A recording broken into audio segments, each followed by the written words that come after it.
Hello, welcome to voice of Amaya. ഇന്നൊരു mini വ്ളോഗായാലോ? രാവിലെ പതിവ് പോലെ തന്നെ ചായ ഉണ്ടാക്കി. ഈ ചായക്കൊരു പ്രശ്നമുണ്ട്, നമ്മൾ അത്രയും നേരം അടുത്ത് നിന്നാലും തിളയ്ക്കത്തില്ല. എന്നാൽ നമ്മൾ അങ്ങോട്ടൊന്ന് മാറുന്ന സമയം നോക്കി അത് തിളച്ച് തൂവാൻ നിൽക്കും. എന്തോ ഭാഗ്യം കൊണ്ട് ജസ്റ്റ് മിസ് കണ്ടു.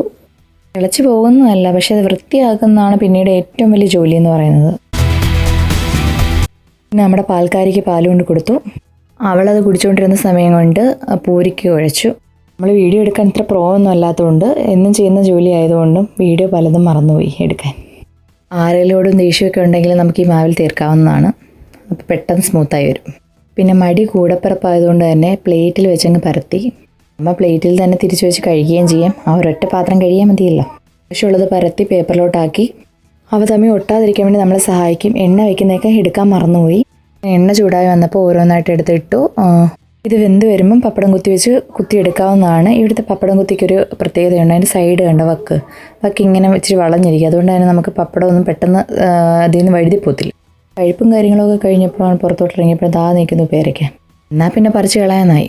ഒരു അതിശയോക്തിക്ക് വേണ്ടി പറഞ്ഞതാണ്. മുമ്പിലിരുന്ന ഒരാൾ ഇൻസ്ട്രക്ഷൻ തന്നുകൊണ്ടിരുന്നത്, അതിനനുസരിച്ചാണ് ഞാൻ ചലിച്ചുകൊണ്ടിരുന്നത്. അവളുടെ വിചാരം ഞാനിത് സൂപ്പർമാനാണെന്ന് പറഞ്ഞുകൊണ്ടാണ്. മരത്തിൽ കയറാനൊക്കെ എന്ത് സിമ്പിളായിട്ട് അവൾ പറഞ്ഞൊപ്പിച്ചത്.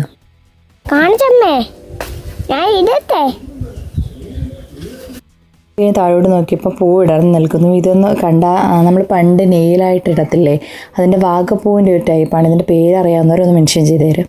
എൻ്റെ പൊന്നു സാറേ, അവളുടെ തട്ടം ഒന്ന് മാറ്റിക്കഴിഞ്ഞാൽ പിന്നെ ചുറ്റുമുള്ളതൊന്നും കാണില്ല എന്ന് പറഞ്ഞ ഡയലോഗ് എനിക്ക് ഓർമ്മ വന്നത്. അത്രയ്ക്ക് നല്ല ഭംഗിയായിരുന്നു പൂവാണ്. അത് നോക്കി കുറച്ച് നേരം നിന്നു.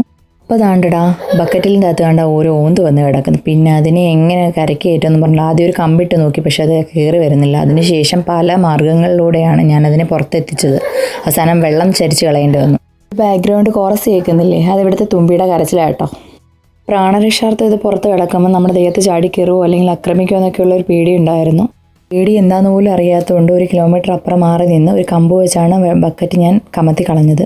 ഓന്തിനൊരു പ്രത്യേകതയുണ്ട്. അതിന് എന്തെങ്കിലും അപകടങ്ങൾ പറ്റുമോ അല്ലെങ്കിൽ അപകടങ്ങൾ മനത്തറിയോ ചെയ്ത് കഴിഞ്ഞാൽ അത് നിറം മാറും. അതുകൊണ്ട് തന്നെ ഇതിനെ ഞാൻ വിട്ട ഉടനെ ഇത് പാറയുടെ പുറത്ത് കയറി ആ സമയത്ത് അതിൻ്റെ നിറം കണ്ടോ വേറൊരു നിറത്തിലോട്ട് മാറി. ഇതൊക്കെ കണ്ടു നിന്ന് സമയം പോയത് അറിഞ്ഞില്ല. ഇത് ഞാൻ പിന്നെ പെഡിക്യൂറിലേക്ക് പോയി. അതായത് നമ്മുടെ സാധാരണക്കാരുടെ ഒന്നുമില്ല, നല്ല വൃത്തിയുള്ളൊരു ടൂത്ത് ബ്രഷ് എടുക്കുക. അതിനുശേഷം അത് നഖം ക്ലീൻ ചെയ്ത ശേഷം നമുക്ക് നല്ലൊരു കല്ലെടുക്കുക. കല്ലിൽ നമ്മൾ കാല് എങ്ങനെയാണെന്ന് വെച്ചാൽ നമ്മൾ നോർമലി എങ്ങനെ ചെയ്യുന്നത് അതേപോലെ ചെയ്യുക. എൻ്റെ ഭാഷയിലാണ് അറഞ്ചും പുറഞ്ചിട്ട് ഉരയ്ക്കുക. പക്ഷേ വീഡിയോ നോക്കി മനസ്സിലാക്കടേ, അല്ലാതെ ഞാൻ പറഞ്ഞ് കുളവാക്കുന്നില്ല. അടുത്ത കടമ്പ പൊന്നുവിനെ പഠിപ്പിക്കൽ. അപ്പ വരുമോ മെഷീനിൽ കൂടെ?